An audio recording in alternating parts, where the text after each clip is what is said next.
Oremos, hermanos. Señor, te damos gracias por esta hora, gracias por este tiempo, gracias por permitirnos estar aquí para adorarte y glorificarte. Te queremos rogar, Señor, en esta hora que tú bendigas tu palabra, que seas tú hablándonos de manera personal y particular, que estas verdades, Señor, puedan estar clavadas en nuestra mente y en nuestro corazón y nos ayuden, Señor, a vivir para tu gloria. Bendice a tu pueblo, permite que tu Santo Espíritu esté moviéndose, Señor, con toda libertad y Él pueda traer palabra de bendición. Pon corazones sensibles para escuchar tu voz. Así que te lo rogamos, Señor, en el nombre de Cristo Jesús. Amén. Muy bien, hermanos y amigos, queremos hablar este tema, un tema que tratamos con los caballeros. Nosotros tenemos una distribución de temas en el año y nos tocó hablar sobre el liderazgo del hombre cristiano. Entonces vamos a hablar de ese tema. Ya luego, para ser equilibrado, cuando me toque en otra ocasión, hablaremos de la parte de la mujer para hacer el balance. Es un tema muy interesante, muy importante, y es bueno que nosotros como iglesia y como hombres podamos entenderlo. Lo primero es que cuando se habla de liderazgo hay que puntualizar que esta palabra no aparece en las Sagradas Escrituras. En la Biblia no encontramos en ninguna parte que aparezca la palabra liderazgo. Pero sí encontramos que la definición secular de liderazgo encaja muy bien con actitudes y comportamientos de algunos líderes y personajes bíblicos. Por ejemplo, la Real Academia define líder como la persona que dirige o conduce un partido político, un grupo social u otra colectividad. Pero vemos en las Escrituras que hay personajes bíblicos que tenían esa característica de guiar a su pueblo, de dirigir. Desde el libro de Génesis encontramos al hombre asumiendo una posición de liderazgo. Es a él a quien Dios le encarga de cultivar el huerto y de cuidar el huerto del Edén. Precisamente a quien Dios de manera exclusiva le dice, tú tienes que cuidar y cultivar el huerto. También vemos que quien pone los nombres a los animales, es decir, Dios mueve al hombre a que utilice su creatividad para que pusiera el nombre a los animales. Y es evidente, hermano, que el deseo de Dios es que el hombre asuma su liderazgo con responsabilidad, entrega y compromiso. Pero vemos también que por su naturaleza pecaminosa, ¿sabe qué pasa con el hombre? ¿Qué pasa con nosotros? Tendemos a ser pasivos. El hombre tiende a ser pasivo y muchas veces la mujer es más agresiva y eso hace que el hombre descuide su posición y la autoridad que por designio divino Dios le ha encomendado. Ahora, ¿qué es el liderazgo? Simplemente el liderazgo es influencia. ¿Y qué es lo que queremos? Que los hombres cristianos podamos tener esa influencia correcta, bíblica, ya sea en nuestra familia como en la iglesia. No es casual, hermanos y hermanas, que haya un eclipsamiento de la figura del hombre. Y aunque usted no lo crea, en este mundo actualmente quieren eclipsar la figura. De hecho, un término muy común entre los jóvenes y las personas que no conocen de Dios es que ahora a los hombres le llaman princesos. Hay unos hombres que son princesos.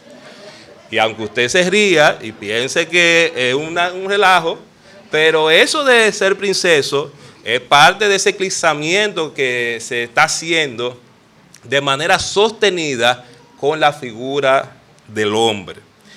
Hay una cierta reconfiguración de roles que la Biblia tiene bien claros y establecidos, pero que diversas y sutiles ideologías, supuestamente más razonables y justas, por ejemplo, se habla ahora de las nuevas masculinidades o masculinidades positivas, han permeado la mente de muchos varones cristianos, provocando que estos no se comporten varonilmente ni vivan a la altura de su liderazgo. Entonces, ¿qué está sucediendo?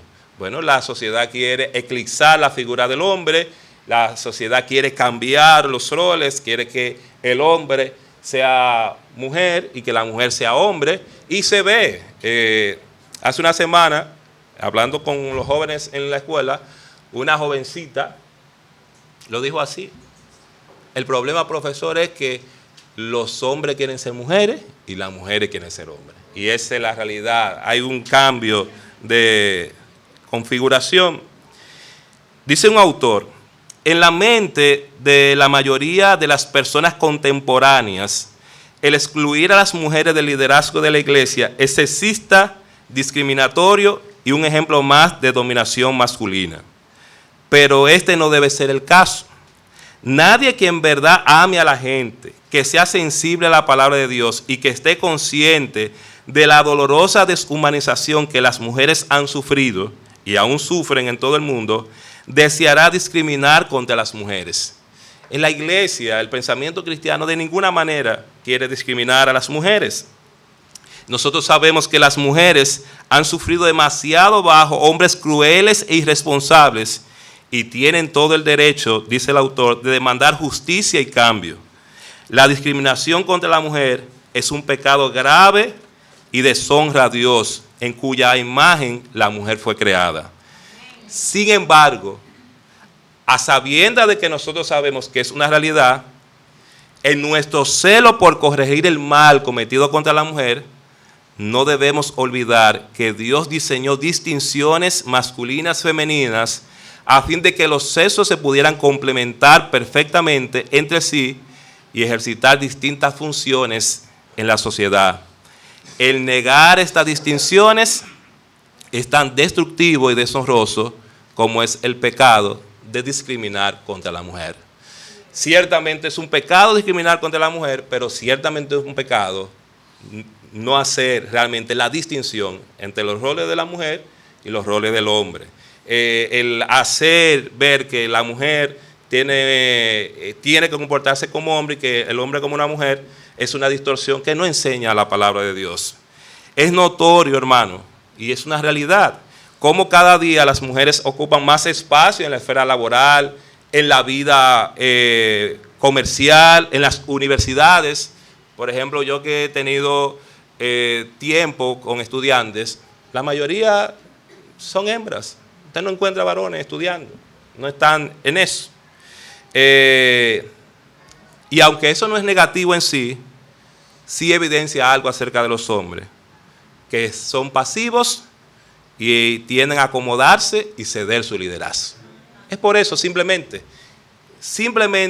que haya más jóvenes estudiando, se debe a que el hombre está siendo pasivo y quiere ceder su liderazgo. Hay una doble dimensión del liderazgo del hombre cristiano, una dimensión que tiene que ver con su hogar y una dimensión que tiene que ver con la iglesia. El liderazgo del hombre cristiano debe reflejarse tanto en su vida familiar como en su vida eclesiástica. Con respecto a la dimensión familiar, debemos preguntarnos cómo la Biblia presenta al hombre, tanto en el Antiguo y Nuevo Testamento, en su liderazgo. Y nosotros tenemos que recordar algunas cosas que enseña la Biblia. Primero, que el hombre es cabeza de la mujer.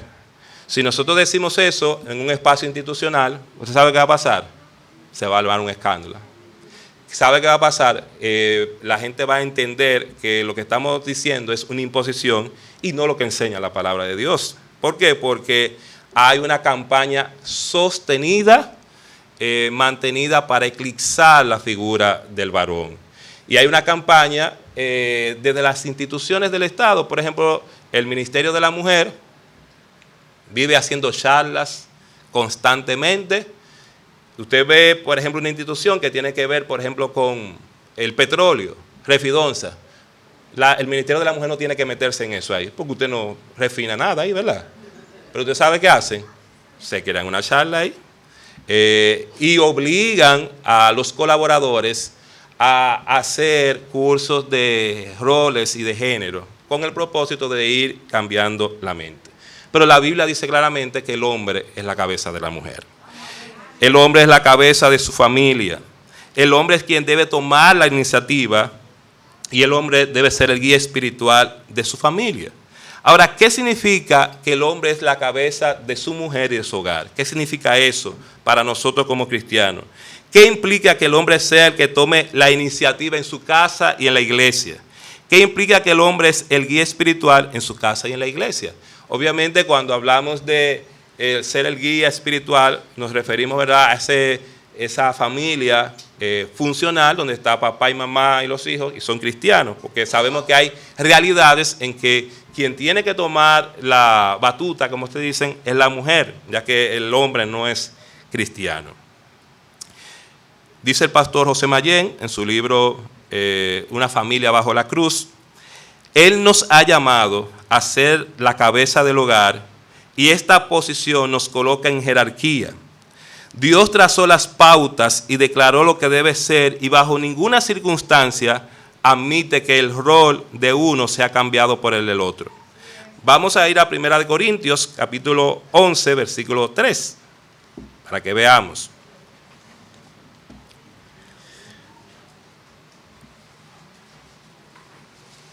Dice la palabra del Señor: pero quiero que sepáis que Cristo es la cabeza de todo varón, y el varón es la cabeza de la mujer, y Dios la cabeza de Cristo. En 1 Corintios 11:3 continúa Mayén: notamos que su plan es que el esposo sea la cabeza del esposo, de la esposa, y por lo tanto de la familia. Esta misma idea se corrobora en Efesios 5, 22 al 23, donde dice que el marido debe ser la cabeza de la mujer y que la mujer debe estar sujeta a su marido. En estos pasajes hay un principio muy claro, continúa Mayén: el esposo, quiera o no, para bien o para mal, es la cabeza del hogar. Y me imagino que el pastor dice para mal, porque a veces es una cabeza que está media alocada, ¿verdad? Pero según el diseño de Dios, el designio de Dios, Él es la cabeza del hogar. Algunos esposos objetan al orden divino diciendo que sus esposas son más talentosas que ellos y con más condiciones para dirigir y ser cabeza. Añaden que su preparación cultural, ellas son más aptas para trazar las pautas del hogar. Puede que esto sea verdad, pero el orden familiar no se basa en la inteligencia ni en el talento, sino que se basa en el decreto de Dios. Entonces, en el decreto de Dios, sea que la cabeza sea loca o no, el hombre es la cabeza del hogar. Porque no estamos diciendo que sea una buena cabeza, porque puede ser una mala cabeza, pero es el decreto de Dios. Ahora, ¿cuáles roles debemos nosotros asumir como hombres según la Biblia? En primer lugar, vamos a ir a Efesios 5, 23. Vamos a ver que hay un rol ahí que nosotros tenemos que asumir. Dice: porque el marido es cabeza de la mujer, así como Cristo es cabeza de la iglesia, la cual es su cuerpo y Él es su Salvador. Entonces el primer rol que nosotros tenemos que cumplir es ser cabeza de la mujer. Ahora, las mujeres, las amadas hermanas, deben ayudar y contribuir para que ese hombre sea cabeza. Deben tratar, ¿verdad?, de colaborar en ese sentido. Porque a veces puede ser bien cuesta arriba, el hombre quiere asumir su rol de liderazgo, pero la mujer no quizás contribuya a que él asuma ese rol. Si quizás el hombre no está asumiendo ese liderazgo, usted como mujer sabia, ¿qué tiene que hacer? Motivarlo para que él vaya entendiendo cuál es su rol. Otra cosa es que el hombre debe ser amante de su mujer. Vamos a ir a Efesios 5, vamos a leer versículos 25 al 28. Maridos, amad a vuestras mujeres, así como Cristo amó a la iglesia y se entregó a sí mismo por ella, para santificarla, habiéndola purificado en el lavamiento del agua por la palabra, a fin de presentársela a sí mismo una iglesia gloriosa, que no tuviese mancha ni arruga ni cosa semejante, sino que fuese santa y sin mancha. Así también los maridos deben amar a sus mujeres como a sus mismos cuerpos. El que ama a su mujer, a sí mismo, entonces debe ser amante de su esposa. Y todo lo que eso implica. Implica, ¿verdad?, cuidado, implica protección, implica presentarla, como dice la palabra del Señor, santa a Dios. Otra cosa que nosotros tenemos que ser como hombres, ser el proveedor de la familia. Dice Efesios Primera de Timoteo 5:8 dice lo siguiente: manda también estas cosas para que sean irreprensibles, porque si alguno no provee para los suyos y mayormente para los de su casa, ha negado la fe y es peor que un incrédulo. Entonces, ¿qué tenemos que tratar de hacer los hombres? De ser proveedores. Usted dirá, lo que pasa es que mi mujer gana más dinero que yo y yo no puedo ya, con eso es suficiente. Aunque ella gane más dinero que usted tiene que trabajar y proveer. Si lo que usted provee es poquito, pero usted está trabajando. Pero a veces, ¿qué pasa con algunos hombres? Se acomodan y no quieren trabajar. Y a ninguna mujer le gustan los hombres vagos en la casa. De hecho, cuando las mujeres están limpiando y echando agua, si usted está en el medio, se incomodan. Aunque usted no esté molestando, pero usted está en el medio. Entonces, ser el proveedor, independientemente de que ella pueda ganar más, usted tiene que hacer el esfuerzo de proveer, buscar la manera de proveer. Entonces, tenemos que ser cabeza de la mujer, tenemos que ser amante de la mujer y tenemos que ser el proveedor de la familia. Otra cosa, tenemos que cuidar y proteger a la mujer. Mire lo que dice Efesios 5:29. Porque nadie aborreció jamás a su propia carne, sino que la sustenta y la cuida, como también Cristo a la iglesia. ¿Quién tiene que ser la persona que cuide y protege a su mujer? El hombre. Por ahí andan videos que a veces hacen una broma y como que van a hacer algo y el hombre suelta a la mujer y se manda corriendo y se queda la mujer, y se queda la mujer con el problema. Entonces, si usted es una acción así, ya usted sabe, como dicen, ahí no es que usted puede estar, porque realmente no debe ser así. Pero pasa eso. Entonces, quienes debemos cuidar y proteger somos nosotros. También el hombre tiene que tener el rol de establecer las instrucciones para los hijos en el hogar. Dice Proverbios 1:8, vayamos allá. Oye, hijo mío, la instrucción ¿de quién?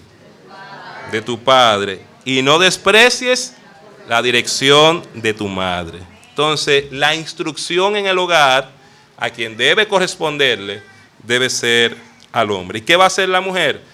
Va a dirigir el hogar y va a poner en ejecución esas instrucciones. Otro deber del hombre, que no debe escaparse de ese deber, es cumplir con su esposa el deber conyugal. Dice 1 Corintios 7, 3 al 5. El marido cumpla con la mujer el deber conyugal y asimismo la mujer con el marido. La mujer no tiene potestad sobre su propio cuerpo, sino el marido. Ni tampoco tiene el marido potestad sobre su propio cuerpo, sino la mujer. No os neguéis el uno al otro, a no ser por algún tiempo de mutuo consentimiento, para ocuparos sosegadamente en la oración, y volved a juntaros en uno, para que no os tiente Satanás a causa de vuestra incontinencia. Pero si usted le lee ese versículo a un grupo de personas, ¿ustedes saben qué van a decir las mujeres? Que mi cuerpo, ¿qué dicen ellas? ¿Pero qué dice la Biblia? Que este cuerpo le pertenece a mi esposa y el de mi esposa es mío. Eso es lo que dice la Biblia. Pero las feministas y el mundo no enseñan eso. Enseñan todo lo contrario. Ese es su cuerpo y usted con su cuerpo puede hacer lo que usted quiera. Pero eso no enseña la palabra del Señor. Así que un rol que tenemos es cumplir el deber conyugal. Eso no se le hace tan difícil a los hombres, pero habrán algunos, ¿verdad?, que quizás entiendan que no debe hacer. Otra cosa es gobernar bien su hogar. Vamos a leer 1 Timoteo 3:4. 1 Timoteo 3:4. Dice, que gobierne bien su casa, que tenga a sus hijos en sujeción con toda honestidad.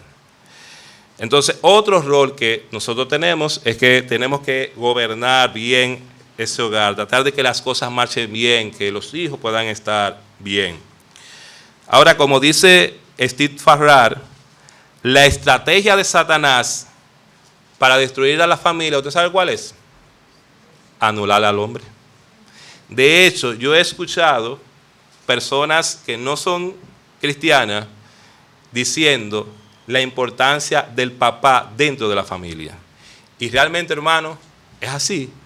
El equilibrio en la familia es la figura del hombre. Usted puede hacer el trabajo y Dios puede ayudarle, pero realmente se necesita esa figura masculina. Se necesita. Cuando no esté esa figura masculina, las cosas no van a marchar bien. Van a haber situaciones, van a haber cosas que no están bien. La estrategia de Satanás para destruir la familia es anular al hombre. Si un hombre es pasivo e indiferente a las cosas de Dios y al liderazgo espiritual de su hogar, entonces, dice Farrar, el ataque no es necesario, ya ha sido neutralizado. Si ya él no tiene interés por las cosas del Señor, si ya él no asume su liderazgo, ya él ha sido neutralizado y por lo tanto ha sido anulado. Con relación a la dimensión eclesiástica, es decir, la iglesia, debemos preguntarnos quiénes deben ser los dirigentes en la iglesia local, no solo posicionalmente, sino funcionalmente. Nosotros vemos que se enseña y se promueve que las mujeres sean las que estén en el liderazgo, que haya pastoras en la iglesia. De hecho, en nuestro país, y ya lo hemos dicho antes, aquí hay básicamente, internacionalmente, dos figuras en cuanto a la iglesia que son muy conocidas. El pastor Miguel Núñez y una mujer que se llama Yesenia Ten. Si usted ve lo que esa mujer hace, eso es escandaloso, la cantidad de personas, millones de personas, escuchando a esta mujer. Pero obviamente, eso no es lo que enseña la palabra del Señor. Con relación a la dimensión eclesiástica, debemos preguntarnos quiénes deben ser los dirigentes en la iglesia. Primero, el hombre es quien debe asumir las posiciones de liderazgo en la iglesia local. Vamos a ir a 2 de Timoteo, capítulo 2, versículo 2. 2 de Timoteo 2:2. Vamos a leer el versículo 1. Tú pues, hijo mío, esfuérzate en la gracia que es en Cristo Jesús. Lo que has oído de mí ante muchos testigos, esto encarga ¿a quiénes? A hombres fieles que sean idóneos para enseñar también a otros. Debe ser el anhelo de la iglesia que hayan hombres fieles idóneos para enseñar también a otros. El hombre es quien debe ser primariamente el mayor ejemplo de servicio en la iglesia local. Todos debemos servir, pero mayoritariamente o primariamente el hombre debe tomar esa iniciativa. Yo le voy a leer un texto para que usted vea que en el deseo de Dios es que el hombre sirva. En el deseo de Dios es que el hombre sirva y como expresión de liderazgo. Y el texto que yo le voy a leer, usted se va a dar cuenta que es algo que usted dirá, ¿y para eso se necesitan hombres? ¿Si lo pueden hacer mujeres? Pues sí, para eso se escogieron que fueran hombres. Vamos a leer Hechos 6, versículo 1 al 3. Dice, en aquellos días, como creciera el número de los discípulos, hubo murmuración de los griegos contra los hebreos, de que las viudas de aquellos eran desatendidas en la distribución diaria. Entonces los 12 convocaron a la multitud de los discípulos y dijeron, no es justo que nosotros dejemos la palabra de Dios para servir a las mesas. Buscad pues, hermanos, de entre vosotros a 7 varones de buen testimonio, llenos del Espíritu Santo y de sabiduría, a quienes encarguemos de este trabajo.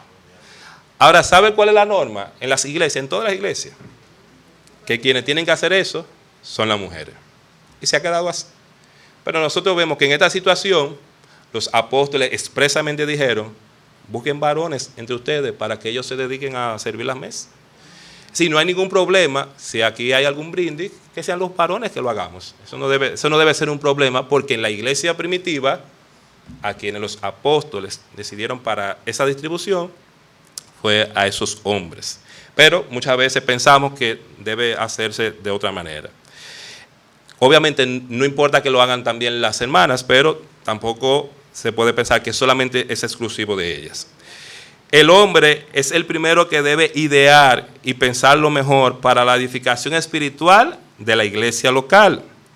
El liderazgo del hombre cristiano de ninguna manera debe ser sustentado en el machismo y el autoritarismo. No podemos tratar de ser líderes de manera autoritaria o imponiéndonos como hombres. Más bien debe tener como fundamento la integridad, el servicio, la iniciativa, la responsabilidad y la visión. Es lamentable ver que muchos hombres cristianos están relegando y negando su llamado por la comodidad y los placeres temporales de este mundo. Dice un autor, cuando se lleva a cabo fielmente y bien, el liderazgo de la iglesia es algo verdaderamente maravilloso. Quizá en esta iglesia usted no ha sufrido de eso, pero déjeme decirle que hay iglesias que hay situaciones terribles. ¿Y sabe por qué? Porque el liderazgo no se está llevando bien. Hay problemas serios. Y por eso, hermano, siempre hay que cuidar todo lo bueno que Dios le ha dado a usted. Hay iglesias que eso es terrible, pero por la gracia de Dios no es nuestro caso, por la gracia del Señor. El liderazgo fuerte y de calidad es de gran bendición para la iglesia local. De hecho, la salud de la iglesia depende de cuánta vitalidad y espiritualidad haya en su liderazgo. Como se ha dicho siempre, todo se eleva y cae con el liderazgo. Dice un autor, ¿quién querría consultar a un médico o a un abogado que carece de la capacidad y la experiencia necesaria para realizar su trabajo? Lo mismo ocurre en la iglesia. Los cristianos e incluso muchos no creyentes esperan con razón que los líderes sepan lo que hacen y sean capaces de hacerlo. No solamente por la iglesia, sino por las personas que vienen a la iglesia y entienden que lo que se hace aquí debe hacerse bien. El hombre cristiano debe entender que al ejercer su liderazgo es capaz de hacer un enorme bien o un gran daño, tanto en su familia como en la iglesia local. No entender la naturaleza del liderazgo cristiano podría llevar a un ejercicio autoritario y abusivo del poder en la posición de liderazgo. No podemos nosotros como hombres tener un liderazgo abusivo y de poder. ¿Por qué? Porque vamos a dañar a la iglesia o a nuestra familia. Ahora, ¿en qué consiste la naturaleza del liderazgo cristiano? Simplemente, hermano, en el servicio. Lo que estamos invitando es a que nosotros como hombres sirvamos, tanto en nuestra iglesia como en nuestras familias. El principal objetivo del hombre como líder cristiano es amar a Dios y promover, como señala Billy, el bienestar espiritual de los demás. El liderazgo espiritual es movilizar a las personas hacia los planes de Dios. ¿Cuál debe ser el propósito de ese hombre cristiano en su familia? Que su familia esté en los planes de Dios, esté más cerca de los planes de Dios. En la iglesia, que los hermanos, que toda la iglesia esté cumpliendo el plan de Dios. Pero hay confusiones con respecto al ejercicio del liderazgo del hombre cristiano. Primero, nosotros pensamos, o algunas personas pueden pensar, que en la iglesia el liderazgo no es importante y por lo tanto se le resta importancia. Y no, hermano, el liderazgo es importante en cualquier institución y en la iglesia también. A veces las personas hablan mal de los políticos y yo entiendo que hablemos mal de los políticos. Pero yo le voy a decir algo. Aunque usted no lo crea, los políticos son necesarios. Y la estabilidad de un país depende mucho de ese liderazgo político. Y yo le voy a poner dos ejemplos. En Venezuela y en Haití tenemos situaciones porque ¿qué es lo que hay ahí? Una crisis de liderazgo político. Y donde hay crisis no hay estabilidad. Donde hay crisis de liderazgo no hay estabilidad. Y eso puede pasar en la iglesia. Si no hay estabilidad en el liderazgo, eso puede generar crisis también. Muchas veces entendemos que la autoridad consiste en mandar a la gente y buscar el propio honor y prestigio. Y eso no es liderazgo. El liderazgo no consiste en mandar a las personas, que las personas me estén alabando, adorando. Eso no es liderazgo. La autoridad nunca debe servir para inflar el ego de los líderes a costa de los que dirigen. Un líder cristiano nunca debe empujar a las personas para servir a su propio beneficio personal, ya sea intimidándolas activamente o manipulándolas de manera más pasiva. En la familia ni en la iglesia hay que manipular, simplemente hay que persuadir y convencer y hacerlo de manera correcta. Si estamos manipulando, eso no es lo que el Señor nos manda. Ahora, para ser líder en la iglesia, ¿dónde deben marchar bien las cosas? Primero, en nuestra vida personal. Muchas veces queremos ser líderes, pero no marchan bien las cosas en nuestra vida personal.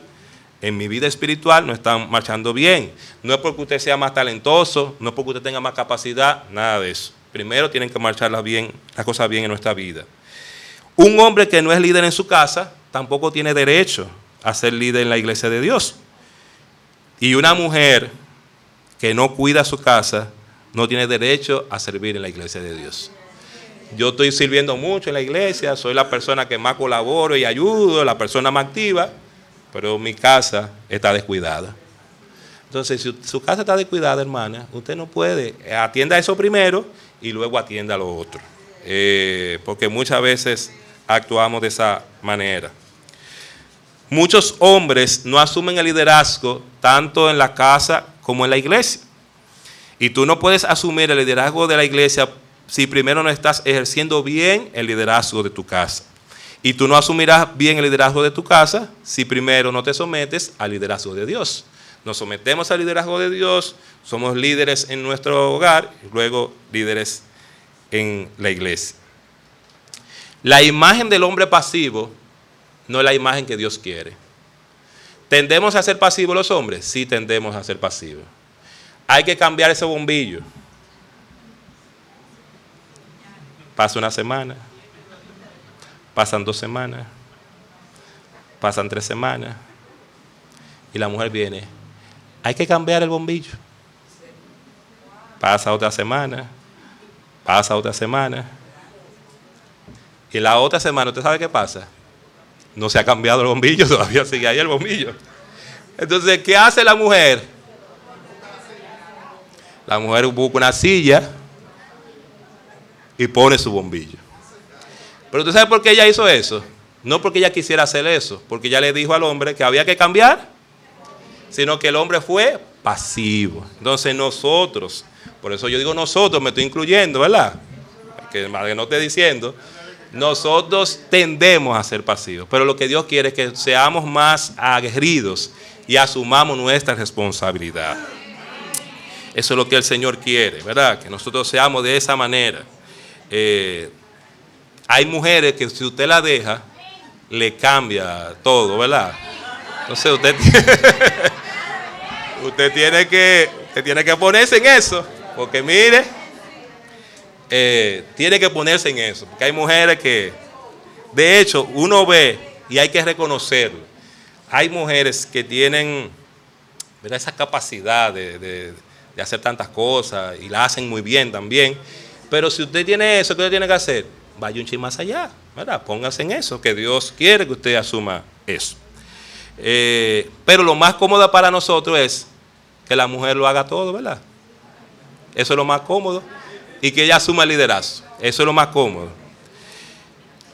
Pero hermanos, la imagen del hombre pasivo no es una imagen bíblica, ni tampoco la imagen de la mujer que controla a su marido es una imagen bíblica.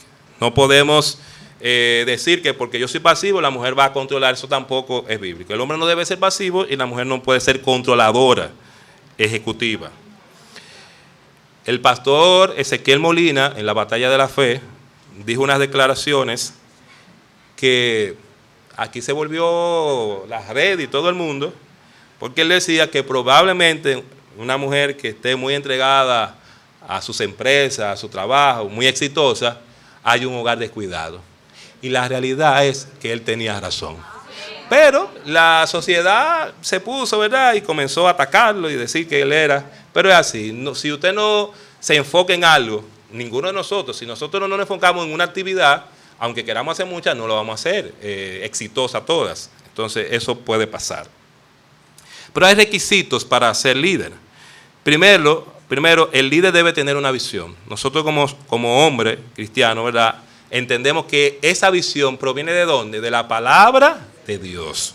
La visión que usted tiene como hombre cristiano proviene de la palabra de Dios, no proviene de los compañeros suyos del trabajo, no proviene de la cultura, proviene de la palabra de Dios. Eso quiere decir que si usted va a criar y cuidar a su familia, tiene que ser conforme a ¿qué? Conforme a la palabra de Dios. No que un amigo me dijo tal cosa, que implemente eso. No, hermano, su visión está en la palabra de Dios. Hay muchas de estas cosas que el mundo no está de acuerdo con eso, pero usted tiene que hacer lo que enseña la palabra de Dios, aunque el mundo no esté de acuerdo con eso. Un líder debe tomar decisiones. Las decisiones de un hombre de Dios deben ser conforme a la palabra de Dios también. Debe ser conforme a su palabra. Un líder debe ser responsable. Los hombres de Dios son los que deben asumir el rumbo que ha de tomar la familia. Somos nosotros que tenemos que tomar esas decisiones. Cuando Dios llegó al huerto, ¿a quién fue que Dios llamó? Adán, ¿dónde estás tú? O al hombre que llamó. Entonces, Dios lo llamó porque Dios entiende que el hombre tiene una responsabilidad que debe cumplir en la familia, en el hogar. Y un líder debe estar al frente. Yo sé, hermanos, que a veces hay muchas mujeres cristianas que empujan y jalan a sus hombres para las cosas espirituales. Y es así. Pero eso no debe ser. El hombre tiene que tomar la iniciativa por lo espiritual. Debe ser el hombre, debe ser el que se mueva. Claro, obviamente, si ese hombre no es así y la mujer lo empuja, sígalo empujando, hermana, porque no, hay que seguirlo empujando, porque hasta que él... Eso es como los carros, que hay que empujarlo hasta que arranque. Usted lo empuja ahí, lo empuja varias veces hasta que, ¿verdad?, arranque. Pero debemos ser nosotros los que tengamos esa iniciativa. En conclusión, amados hermanos y hermanas, entendamos que Dios ha diseñado al hombre para que asuma un liderazgo tanto en su casa como en la iglesia. Entendamos que Dios ha establecido roles que como hombres debemos asumir con entrega, compromiso y dedicación. No dejemos que la cultura, las ideas sutiles y mundanas, el trabajo o las circunstancias redefinan la identidad y los roles masculinos, con el único propósito de eclipsar y anular la figura del hombre tal y como Dios la presenta en su palabra. Entendamos que lo más saludable para una iglesia local es que el hombre asuma su liderazgo cristiano con integridad e idoneidad para el servicio y el crecimiento espiritual de los demás. Miremos siempre a Jesús, quien es nuestro más grande ejemplo de liderazgo bíblico y masculino. Asumamos todas las cualidades de su carácter y vivamos para su gloria. Así que ojalá nosotros podamos entender eso y que realmente como hombres podamos ponernos la pila, como se dice. Así que vamos a orar, hermanos. Así que inclinamos nuestros rostros y oramos a Dios. Señor, gracias por tu palabra, gracias porque ella es quien habla, ella es quien nos redarguye, nos reprende. Tú sabes, Señor, que muchas de esas cosas adolecemos nosotros como hombres, pero danos la fuerza, la sabiduría para ir cambiando, ser transformados y asumir eso que tú, por tu soberanía, has puesto en nosotros de asumir ese liderazgo. Que nosotros podamos ser de bendición tanto a nuestras familias como a nuestra iglesia local. Que siempre esté en nosotros servir de la misma manera que Cristo sirvió y fue ejemplo de masculinidad. Gracias por tu palabra y síguenos bendiciendo. En el nombre de Cristo Jesús, amén. Dios les bendiga, hermanos.